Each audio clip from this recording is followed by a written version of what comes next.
Well, good evening. I'm so glad to see so many friendly faces here. How many of you ever went to camp? Hi, Judy. A camp far away. Yeah, I mean, you know, not a day camp, but where you'd stay all night. Well, I have memories of that when I was like 6 or 7 years old going to Brownie Camp, and then later went to church camp. Well, this camp was right in our backyard, right in Sylvan Lake. And Sylvan Lake, and most of you, I hope, know where Sylvan Lake is, near Telegraph and Orchard Lake Road. Well, the people in Sylvan Lake really can thank Merrill B. Mills for all he has done for the city. He acquired most of the land that was between Cheltenham and Telegraph in the early 1890s. And then he sold it to some of his friends, who they then developed an association. And they decided that they would build an inn out on the point in Sylvan Lake. This originally cost $25,000 in 1893 to build this inn. And it was a state-of-the-art at the time. It had a bowling alley and a golf course, a riding stable, and of course you could swim, a billiard parlor, and it was a lovely place to come for the weekend. And they would try to get people as far as Chicago to come to the inn. Well, unfortunately, the inn burned down after it was only there for 10 years. In 1903, it burned to the ground. This is an old map that we found for the camp. This, where the arrow is where the inn was, and then it became the camp. And this is my first recollection of the camp. This house is the house I grew up in Sylvan Lake, and we still live there. And this is me sitting on the front lawn. I think my mother was trying to get my hair dry by the sun. We didn't have hair dryers then. So I would sit here, and that's the road out in front. And I remember the kids walking along hand in hand, singing a chant as they would walk down the road. You know, probably 50 kids. And so they just had a ball going for a long walk. But this is Arthur Mosley, who was the Sunday editor of the Detroit Free Press. And every morning when he went to work, he would pass these boys that were selling the Free Press on the streets of Detroit. And it was hot and dusty and not very pleasant. And so he thought to himself, let's have a place where these boys can go and enjoy some sunshine, some good food, and just be out in the country for a week or two. So he put an ad in the paper, and he asked local farmers if they would take the boys in for a week or two. And many farmers said, sure, we'd love to have them. Well, little did he know or think would happen, but after the boys came back, they said, well, we had to work for our room and board. And this was not Mr. Mosley's idea. He wanted them to go and have a good time and have fun. So then his next idea was to develop a camp. So that's when the Detroit Free Press Fresh Air Camp started in 1906 in Sylvan Lake. So he put another ad in the paper, and he said, wrap up a nickel in a piece of paper and send it to the Free Press to help some children go to camp for a week in the summer. Well, the first year they raised enough money to send 8 children to camp, if you can imagine. So this is one of the chores that they had to do, if you can imagine. What are they doing? They're filling the lamps with what? With kerosene, probably. So that because 1906, were there many places that had electricity at that time, especially out in the country, which Sylvan Lake was at that time? So this was one of their jobs to do. They had to clean them. See, the boy on the right is cleaning it, and the other boy is filling one of the lanterns that they used around the camp. Here they are waking up in the morning. One of the nice things that we have so many photos of the Fresh Air Camp because it was owned by the Free Press. And so they would send reporters out to take pictures and to write stories about what was happening at the camp. And there were we have lots and lots of articles and even pictures of the camp. So this one is one of those. And so it's a little bit staged, but you get the idea of what the boys are doing. And then so it was just boys to start with. They didn't allow girls the first 3 years, and then 2 years, and then in 1909, the girls came to camp for the first time. And this is such a lovely picture. The little girls are so cute in their pretty dresses. Do you notice anything unusual? They're barefoot. That's right.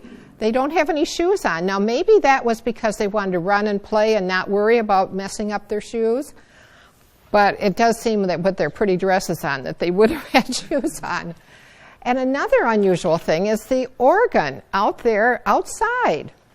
Well, I asked someone about that. I think it was our city manager, and he said that an organ is lighter to carry and move around because it doesn't have all the inner workings like a piano would. So they would move it around and move it outside, and the children would be able to sing around the piano, which must have been a lot of fun for the kids. And you'll see in the background the tents. They slept in tents for a good many years until they raised enough money to build some cabins for the children to sleep in. So you can really tell the era by this picture. And here's another picture of a lot of camp, a lot of the tents and the children outside. They really had a good time. And this building was there at our community, was part of our community center until 2007. This was the assembly hall, and we used it as part of our community center for a good many years. And inside this building was a stage, and they used it every night. They had some kind of a program. They even had Red Skelton at one time. He came from Detroit, and they had amateurs and different people come out and entertain the children, which was really fun. So this building lasted almost 100 years. And then after Mr. Mosley was the camp director, Mary Humphreys was the next director of the camp. One of her responsibilities was going around to various food stores and even the Eastern Market to gather up food to make the meals for the children, because everything had to be donated. They were really running on just a very small budget. Here are some of the camp counselors. Many of the camp counselors were from Eastern Michigan University. It was Eastern Michigan College, wasn't it? Michigan Normal. That's right. Thank you. Yes, my mother graduated from there, and actually I did too. So that's exciting. And our daughter.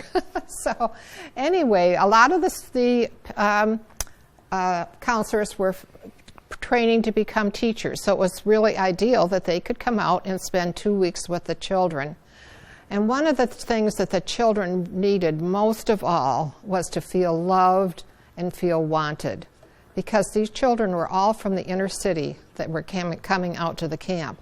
And many of them were from large families. They didn't, maybe mother and father both worked.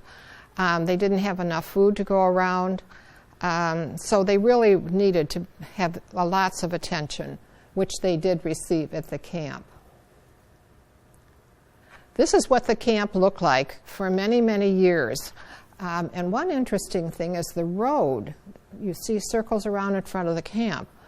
Well, now the road goes all the way down to the end of the point, but this is the way it was to begin with, and the road goes in front of the assembly hall, and you can see now they have wooden cabins, which is really fantastic. It was much better.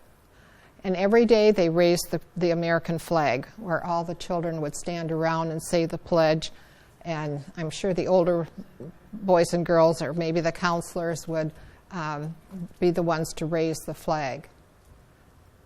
And swimming, of course, was a real highlight, because coming from Detroit or the inner city, they wouldn't have access to a lake at all. So they would swim twice a day. They would go fishing. When they came in with their fish, they could decide if they wanted to have it for dinner that night, or if they wanted to freeze it and take it home and show Mom and Dad. So that would have been a lot of fun. And Merrill Mills actually donated a speedboat for the children to enjoy. But they must have had rowboats too for them to go fishing in. But he was very, very kind to the camp. He kept that going for a long time. And actually, Merrill Mills paid for their Wednesday dinner and their Sunday dinner, and that was usually fried chicken on Sunday, which would be a real treat. And they played baseball, of course. And, you know, if you know where our community center, we're still using that property. We still play soccer and softball and have races and Kids' Day. Well, tennis is not on the lawn, but we have a tennis court, and you can see the thing in the back for the lifeguard stand. And so that the kids spent most of their time outside having a good time. And as I said, they went to the Eastern Market, they went to any market that would donate food for them to bring to the camp to prepare for their, all 3 meals a day. And one of the things that a lot of the children didn't have was milk to drink. So the children were allowed to drink as much milk as they could, but they had to drink all they took and eat all that they put on their plate, which you can understand. And here's what the dining hall looked like. The children with their plates and meals. And this lady was the cook for 14 years. Wasn't that amazing? To make large quantity meals 3 times a day would be amazing. So we have this picture up in the community center right outside our kitchen, so we can remember Ruth Stewart. And these 2 ladies, Tats and Blanche Feasy, lived right across the street on Pontiac Drive from the camp. And one could play the ukulele and the other, well, I think they both could sing. And so every night that they didn't have another program, they would come over and sing and with the kids, and the kids could sing along. But they would also go around Sylvan Lake and try to find other kids to put on plays with them, which they did quite frequently. So these 2, they just recently passed away, but they really were a great deal of fun for the kids to have some entertainment. And one thing that they did, every Wednesday night they would have a movie, and they would invite the children from Sylvan Lake to come and sit and watch the movie. So the children, we would sit Indian style on the floor and watch the movies, which was a wonderful thing for us at that age. This is Roy Gamble, who painted the painting that John Hartwig helped us to acquire in Sylvan Lake. It was painted by Mary. It's not this picture, but he painted a painting called Mary and Her Little Lamb. And it hung in the kindergarten room in Sylvan Lake in Whitfield School from 1927 to 1992. And then it was removed from the wall, and it hung in the Historical Society in the museum for 20 years. And then they decided to give it back to Sylvan Lake, which we are thrilled about. And we thank John because he was the lawyer that helped us to acquire this. And we had it restored at the DIA, and now it's hanging in our City Hall. So you can go look in Sylvan Lake City Hall and see the painting of Mary and Her Little Lamb. This is a painting of Roy Cobb, I think. Roy painted a lot of famous people. There's a lot of his paintings up in Lansing, in the statesman that he has painted. Anyway, one of the things that he did was he painted nursery rhymes on the outside of the cabins for the kids to make it really fun. And then another man, this is Floyd Nixon, he did the same thing. He painted on the outside of the cabins to make them fun for the kids. And some of the kids in the beginning came out to Sylvan Lake on the Interurban. The Interurban started in Detroit, and it would come out to Pontiac. And then Merrill Mills actually brought the Interurban from downtown Pontiac out to Sylvan Lake.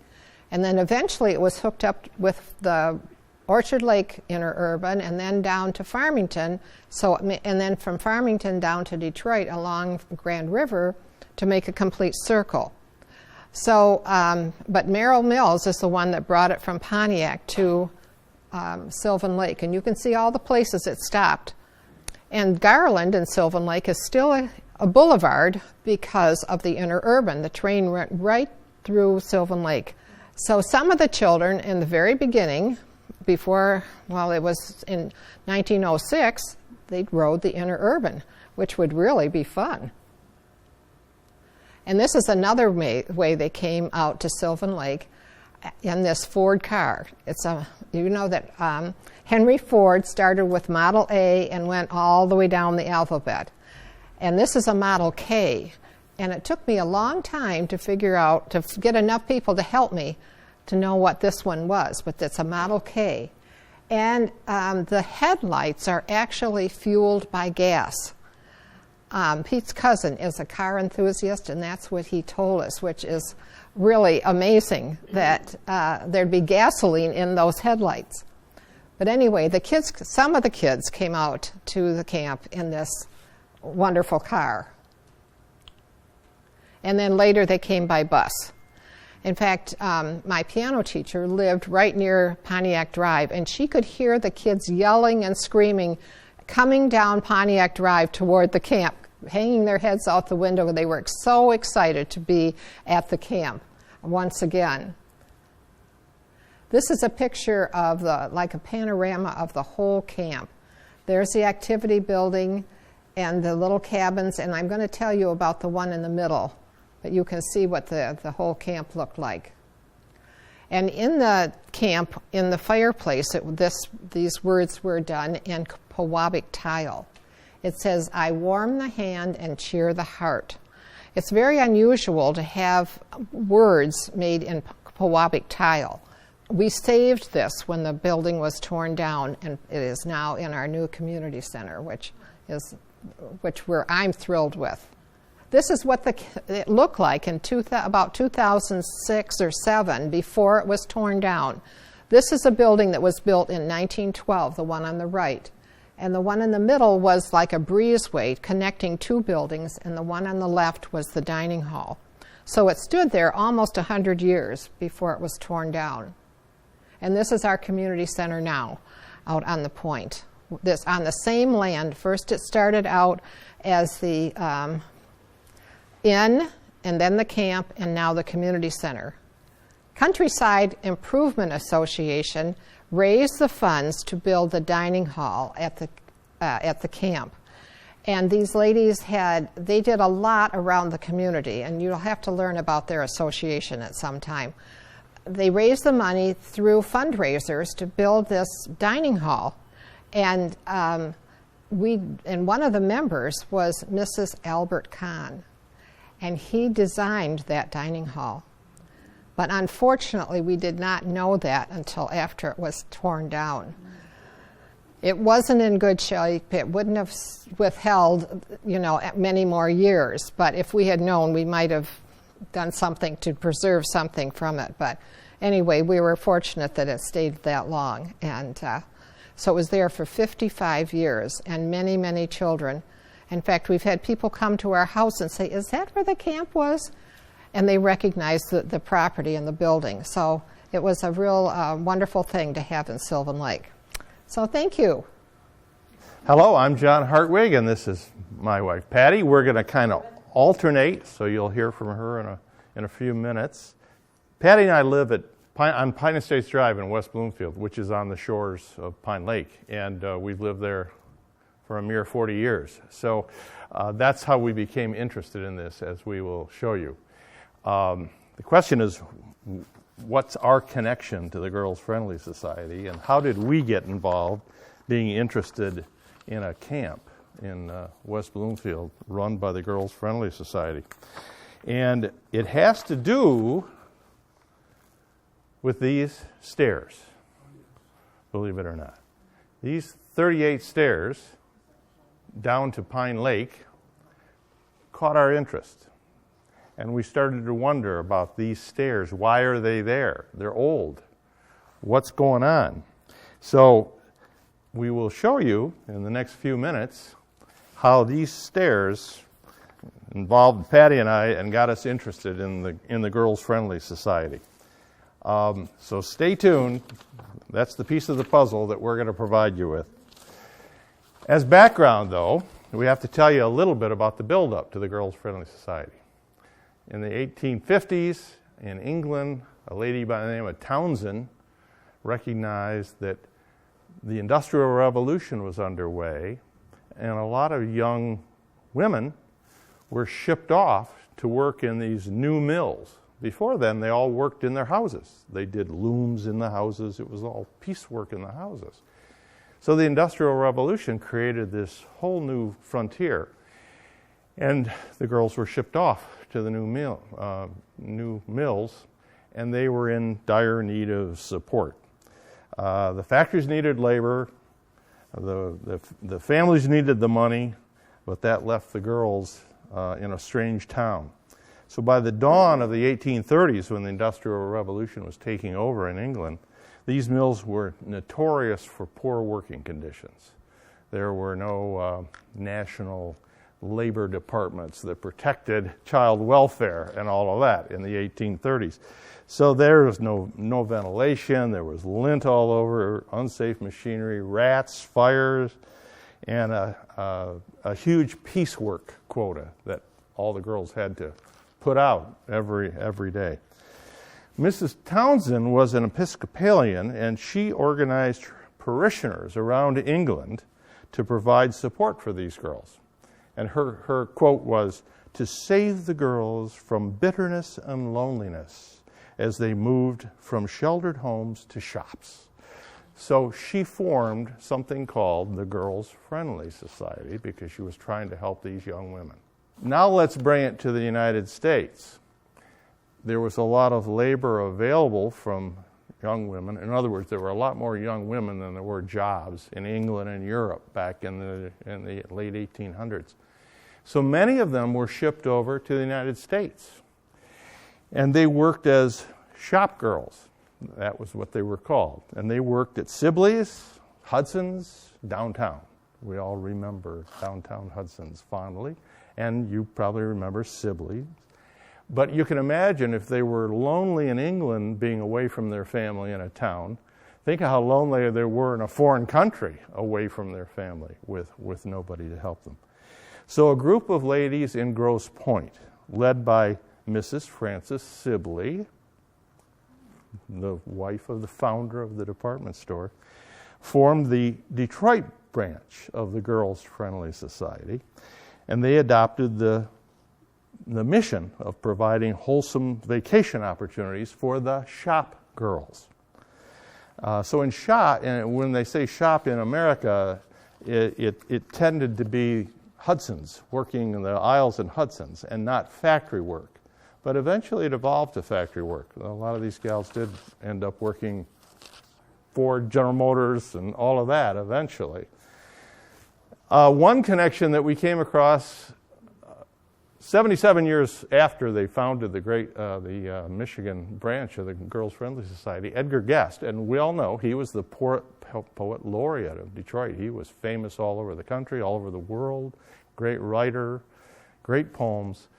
And he wrote this on the 77th anniversary of the Girls Friendly Society, friendly girls with tender grace, making earth a happier place. This is the sum of their careers, 77 unselfish years, which is very nice, very touching.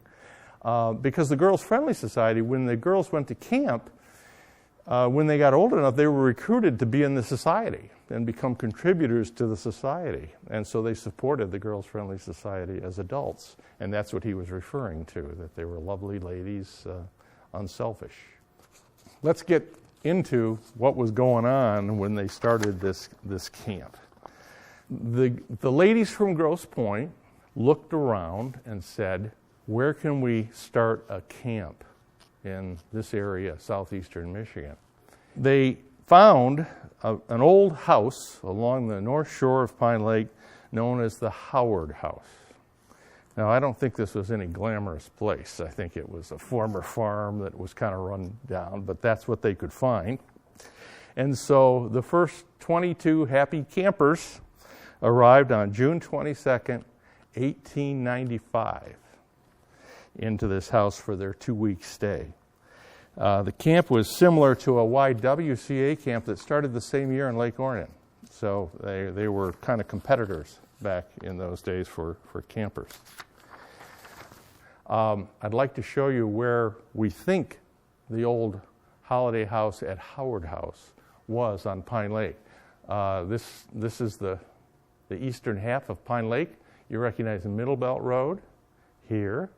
This is Long Lake Road down here. Square Lake Road comes in over there, and this is Pine Lake Road. And Pine Lake Country Club is right here. And the old Howard House, we think, was right in here on the North Shore. It's gone now, probably burned down, but there's other houses there now. It's not. Remember, there's a house here with the blue roof. Everybody's seen the dollhouse, we call it. That's the dollhouse. It looks like it should be the holiday house. I have a feeling it was never that glamorous, but it's a nice thought. The house started there, and by 1897, by the end of the summer, that's only 2 years later, 403 campers had enjoyed the holiday house along the North Shore of Pine Lake. But in 1902, a larger and more desirable parcel was purchased at the head. I don't know what the head of Pine Lake means. We'll show you where. For $7,000. This was in the old property that was the old Ellenwood Farm, it's called. And Ellenwood Farm had been there for almost 100 years already in 1902. So this is a very old part of West Bloomfield where this started. So things weren't sweetness and light on the north side of Pine Lake. And so the board of directors of the Girls Friendly Society threatened the landlord on the north side of the lake that owned the old Howard House that they wouldn't renew unless the sanitary conditions were addressed. That doesn't sound very good, does it? Address the sanitary conditions. So apparently that threat didn't work very well because they moved out the next year. And they located, as I said, the old Ellenwood property, which is right here. So here's Long Lake Road, Middle Belt Road, Pine Lake Road, and Square Lake Road's up here somewhere. So this property is just on the east side, and it's kind of like that. And that's the property that they bought for $7,000. So in 1903, the good ladies of Grosse Pointe, commissioned Albert Kahn to draw up plans for a new holiday house to be built right here. And he drew up the plans and he donated them, which is a nice thing. Sounds like the Greater West Bloomfield Historical Society, doesn't it? He donated the plans, and they interviewed 4 builders, and they picked one who said he can build it in 3 months. Now, this was a big house, and they were going to build it in 3 months. And I'll tell you more about Albert Kahn and his connection a little later. But that was pretty spectacular that they could build it that fast. This is a current picture of Pine Lake. And we wanted to show you, again, this is Long Lake Road. This is Middle Belt. There's Pine Lake Road. This is obviously a photo. And notice this street. That's now called Pine Estates Drive, where Patty and I live. And we're one of 22 houses. But that's the parcel that was the Girls Friendly Society. And that's where the holiday house existed. We think it was about here. That's where the first house was built. The ladies of Grosse Pointe were kind of farsighted because they also purchased 100 acres over here at the same time, because they had to have a farm to make the food to feed the camp. So they had a farmer that worked 100 acres on the east side of Middle Belt. Today, if you drive up Middle Belt, north of Long Lake Road, on the right, you'll see a church. And all of this is subdivisions. It's all developed subdivisions. They're called Long Lake Shores subdivision and Shore Hills subdivision. But to give you a fix on where this is, you may remember the church that's on the east side of the road. More on that later. So in the summer of 1903, 42 shop girls moved into the brand new Holiday House that was built in the 4 months. The final cost was $8,200, and that conservatively would be about $1,250,000 in today's dollars. And it had 1,100 feet on Pine Lake. As a precaution, they moved the furniture from the old Howard House on the north side of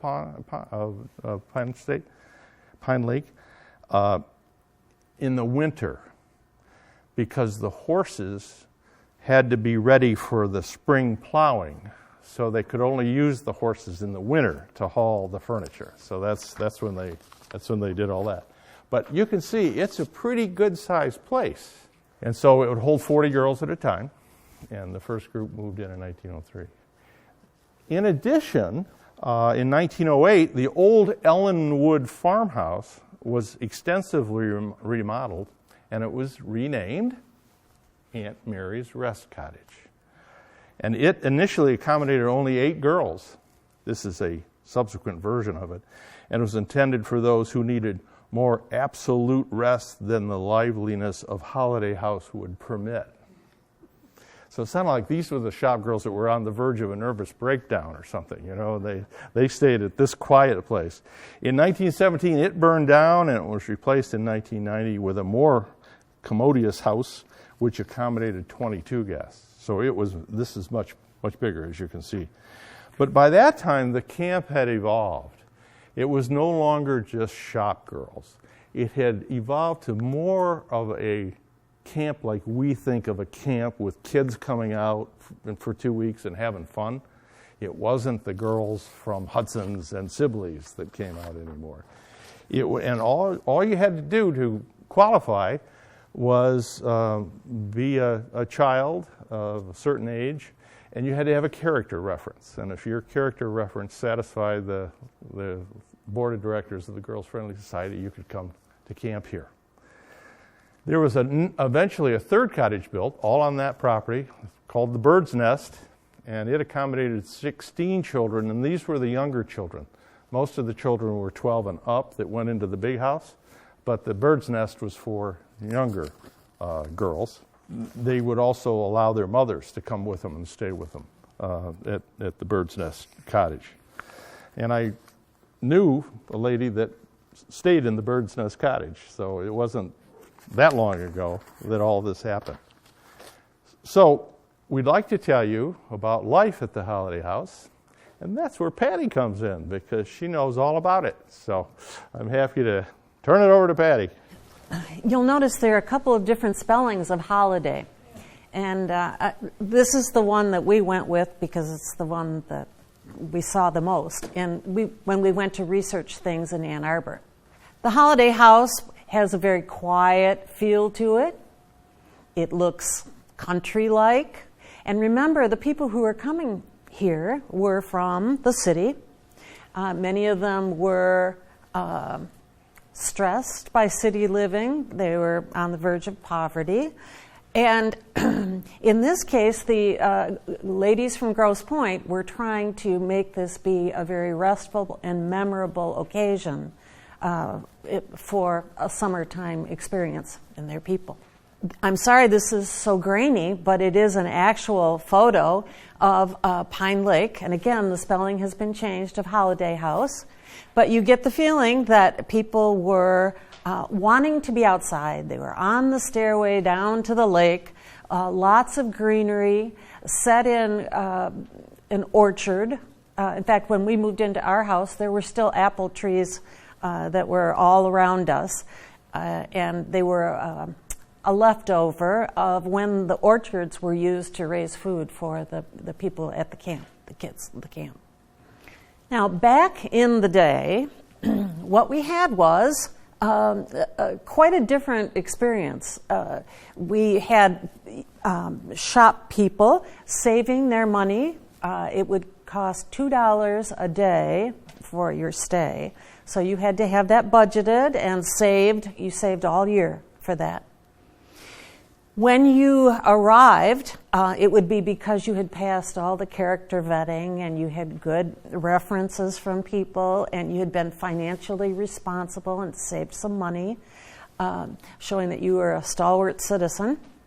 And you would come to the trolley station. I'm sure the Interurban was involved. And before that, there were horse-drawn vehicles because there were no motorized vehicles at the very early days of the camp.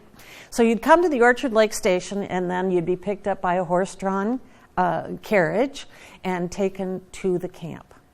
At one point, they would relay you from the trolley or the train to a launch, a boat.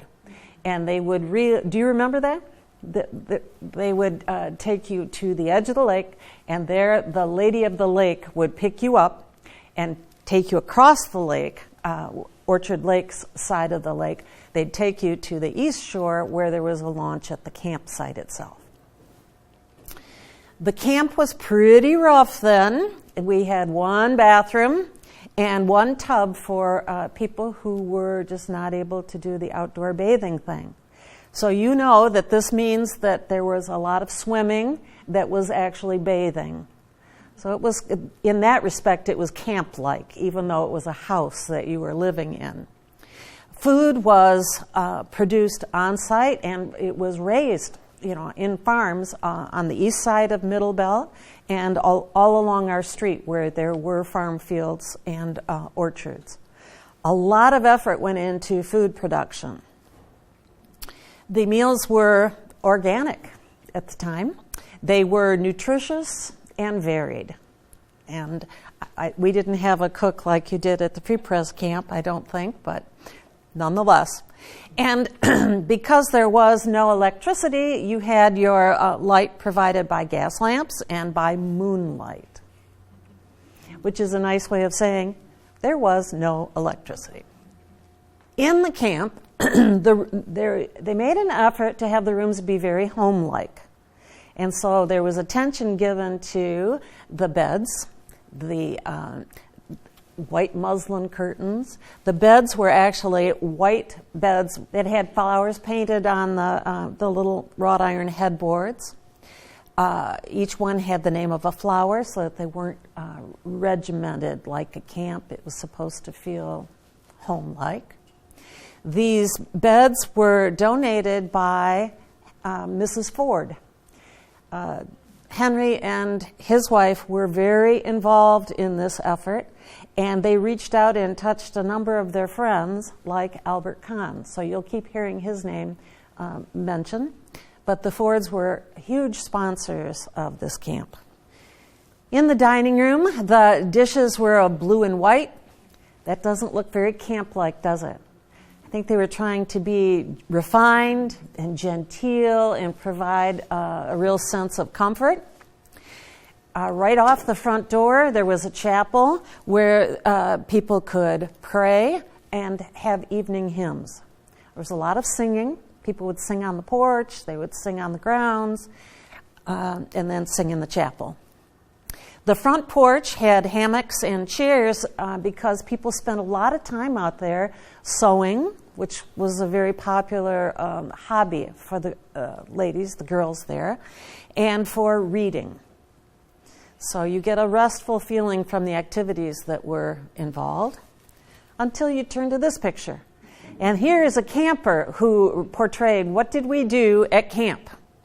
So camp began at 8 in the morning and it went till about 10 o'clock at night. And you can see the flag raising in the center. Horseback riding, as in pulling the horse out of the stable. Lots of different activities. Diving off the docks, shuffleboard. I thought that was a cute illustration. This is kind of a quirky thing that says dress codes became an issue with the camp. And what are we going to let our girls wear while they're camping? Now, we had barefoot campers at the Free Press camp, even though the girls were wearing dresses. Well, the question was, how about those bloomers? So after lots and lots of discussion about what's proper. It was decided they could wear bloomers after the morning service, but had to change in time for dinner. That was as recently as 1922. Hard to imagine, isn't it? Now, I mentioned the Fords, and this is Mr. and Mrs. Henry Ford, and they certainly were patrons of the camp. Albert Kahn was another patron of the camp, and he was a friend of theirs, and so I think when the Fords got involved, they dragged their friends with them.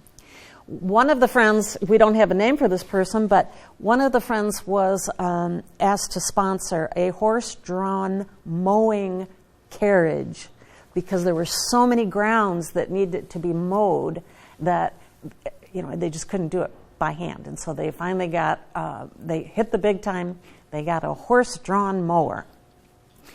Albert Kahn was responsible for designing the plans for the holiday house, and I'm sure he called in lots of markers and friends of his to participate too. The Fords were most generous. They would have fundraising events at their Fairlane Manor. They would, collect money among their friends, among the people who came to the manor. They donated the beds that I mentioned. They donated furnishings. They donated a car, a V8 sedan that would later replace some of the taking the trolley in. And that was a good donation for Henry Ford, don't you think? And here it is, okay? Not that exact one, but of that era where we were moving up in terms of modernity and comfort. In the 1950s, we've gone from bloomers in 1922 now to the 1950s. We're a lot less rural at Long Lake and Middle Belt. And the thought that you needed to raise your own food when Kroger's was located up at Orchard Lake and Long Lake, or Lone Pine, it got to seem silly that this was now a very well-developed area. Also what happened was that camping preferences changed because there were now many camps for co-eds instead of all girls camp. Space camps, believe it, 50s was the beginning of space. Computer camps hadn't happened yet, but all the special interest camps were beginning to evolve, and co-ed camps definitely put a shadow over the all-girls camps. Also, the camp facilities were becoming a problem, and the buildings were getting older. Septic systems were needing to be replaced. The repairs were getting to look formidable, expensive. So the camp had outgrown its location, partly because it was now no longer very rural, and partly because the facilities were aging. And people started to look around for where could we move that we would recapture some of that rural feeling. And they looked in a number of different communities. One of them was Ortonville, one of them was Holly, and they eventually settled in, where was that, John? They settled in Ortonville. So they put their new camp there. And I don't remember thinking that we've heard much about it since. We tried to look it up once or twice, but I have a feeling it was short-lived in that location. Now, John had mentioned to you that the Episcopal folks who were sponsoring this whole endeavor had contributed 5 acres to the Episcopal Church right at, let's call it Pine Lake Road and Middle Belt. And when the property for the whole camp was sold, this 5 acres was cut out of that piece, still left with the Episcopal Church. And as a friend of mine who was married to an Episcopal bishop said, our church had a checkered past. And we'll just let it stand at that. At any rate, the church put on a large addition, which was lovely, with a columbarium inside. And they eventually ran into financial troubles and sold the church. And the church is now the Sri Balaji Temple, a Hindu temple, in this same facility. So, this is what I just mentioned. The sale price for this property, 83 acres of really prime real estate at this point, was sold for $118,000. So, the camp closes. After operating for 50 years, it closed its doors. It was time to move. In 1958, the Girls Friendly Board sold the property on the west side of Middle Belt. This is the part that's on Pine Lake, not the farm, to a young guy by the name of Donald Kaufman. And he and his wife, Gloria, and note how Gloria spells her name. You see the I before the A, right? Keep that in mind. Okay, we're coming back to that. They platted the subdivision where Patty and I now live on Pine Estates Drive. And shortly after that, Don Kaufman met up with a young CPA named Eli Broad. Broad strike a note with you? Remember, he was the largest donor to Michigan State University. Remember the Eli Broad Business School at Michigan State University? Eli was 29 years old back in 1958, the youngest CPA in the state. And Don came in and they got together and formed a small company called Kaufman and Broad Building Company. And now that's because Eli had some clients that were builders. And he said, I found out they were making a lot more money than I was, almost despite themselves, which sounds like a builder, doesn't it? So Eli decided, let's get into the building business, and he thought Don Kaufman was a good match. So they formed Kaufman and Broad Building Company. They platted our subdivision. This is what it looks like today. Remember, the Holiday House used to be here, and a couple of the other houses were along here. That's the 1,100 feet along Pine Lake that was the original camping site. So they built it, and in 1960 they built their first house in the subdivision on Lot 4, right here at the outside of the turn, and this is where we've lived for the past 39 and a half years. Our house was the model that he built, so wowdy-dow. So all of this was apple trees and pine trees and all of that back in those days when they pushed the road through. Their partnership was formed, but Don was older than Eli, and so he didn't remain as a partner for that long. In the early 60s, Don Kaufman retired. He was probably wealthy enough as a builder, right, that he could retire. But his name stayed with the company, Kaufman and Broad. Now, his wife, on the other hand, remained very busy. So keep that in mind. We'll come to that. This is Gloria Kaufman. Now, do you notice in the top line a little change?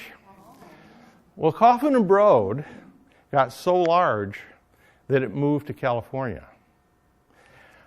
When they started here, Don and Eli built their first houses in Madison Heights, Michigan. And they did something sacrilegious for the time. They built houses with no basements and carports.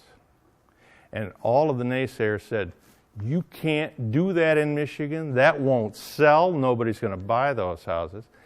The first weekend they were open, they sold 17 houses. It was hot stuff, and that just took them off, and they just built houses like crazy. And then the company moved out west. I'll tell you more about the company. But anyway, Don Kaufman passed away, but Gloria is still alive, probably in her 90s, out in California. And she is she's in her 90s. Take a look at that picture. That's how you know they're in California. They've got good photographers in California because that's pretty impressive. She was a little innocent Michigan girl. She was born and raised in Michigan, and when they started their company, she had to sell her wedding and engagement rings in 1957 to give them the money to help start the company. So she was very involved. But when they went out west and Don passed away, Gloria has been the biggest philanthropist to UCLA in the college's history. On the dance building, it is the Gloria Kaufman School of Dance, a huge building. But I just think it's really funny that when you get to California, you take the I out of your name and you put a Y in. I just think that's great. I just think it's great. So since the 60s, all the houses in our sub have been built. All the lots have houses. And the only remaining remnant of the Girls Friendly Society on Pine Lake from 1903 are these steps. They were built in 1903. We went to the Bentley Library in Ann Arbor, which is a great historic library. They have a lot of stuff. That's where we learned about all this from the Girls Friendly Society, because they have all the board of directors' minutes. They were very careful to keep all of their minutes. And in the early minutes, it was noted that, Joe Schmo, whoever, had offered to build these concrete steps to Pine Lake so that the girls at the Holiday House could get down to the lake, because it's quite a drop. It's a 30-foot drop. So they built the steps in 1902, actually, and it cost $9.17. So that's, who would have guessed, that a Simple's Girls Camp would bring all these pieces together. Albert Kahn and the Industrial Revolution, Henry Ford and the Ford V8, and the largest American home builder, K&B Homes is what Kaufman and Broad is now called. The UCLA School of Dance, and the Detroit Free Press laureate poet Edgar Guest. Who would know that you'd run into all of that just from some simple steps down to Pine Lake? So we're happy we could share that with you. These are some of the things I just mentioned that we ran into. So now you know, as Paul Harvey would have said, the rest of the story. Yeah. This is a production of the Greater West Bloomfield Historical Society and Civic Center TV.